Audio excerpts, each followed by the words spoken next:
Yeah, we have moved the electrode to another station using a fixed base SP technique, meaning that one electrode is going to be constant while the other electrode moves. That's the mobile electrode. So we still have the same set of electrodes as we have it earlier. So we want to deal with the copper rods now implanted to the ground. So let me just take the readings severally so that you see how fluctuating the reading is going to be.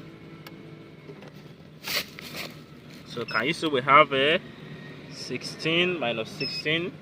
So let's just try pressing it. So let me just try pressing it again and see how it's going to be fluctuating. I see I have minus 15.96. So let me just press it again. Can you see it's just moving.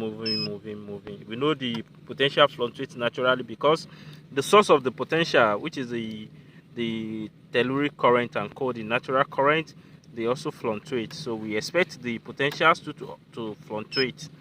So we have taken the reading now. Okay, let's move to the stainless steel electrode and see how the reading is going to be and how fluctuating the reading is going to be.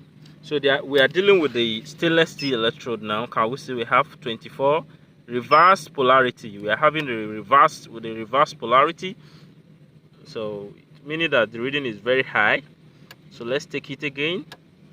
23. Let's take it again. Let's take it again. Can you see 47? Can you see how fluctuating the reading is? See the forward reading, see the reverse reading, meaning that the reading are not consistent. They are fluctuating. They are seriously fluctuating. Can you see 23 and they are seriously fluctuating? Can you see different set of reading? 23. Can you see 22 again? So as we have done earlier, we've decided to move to a porous spot electrode filled with H2O, which is water. So let's take the reading and see how it's going to be. The forward reading to be 7. Potential, can you see?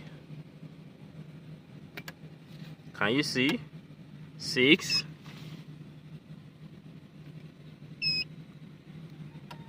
Can you see? 6.5.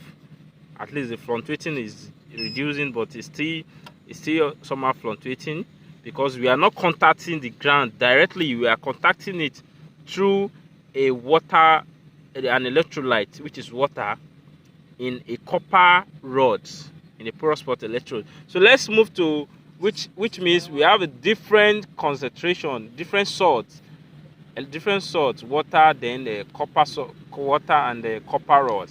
So let's move to porous spot electrode filled with copper sulfate and copper rods. So let's see how the reading is going to be. Maybe they are going to be different, or maybe they are going to be fluctuating readings.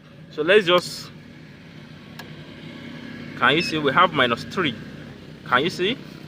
Please ignore the error because the potential fluctuates while taking the readings. So, and we are dealing with different values.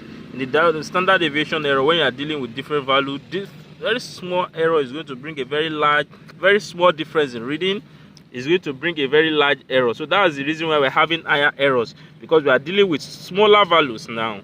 So ignore the error, please. Just check the balance. The balance is very important. The balance is 100%. So it's still very balanced. Can you see? Can you see we have 2 minus 2.7? Can you see? A reverse polarity, because earlier we're having a positive value. So now we now started having a negative values. Can you see 2.7? And the fluctuation rate is very minimal. Very minimal. Can you see? So we check the previous values. Can you see the fluctuation rate is very minimal, and the balance is almost 100%. It's almost 100%. So can you see? Can you see the reason why you should use your porous spot electrodes? Can you see?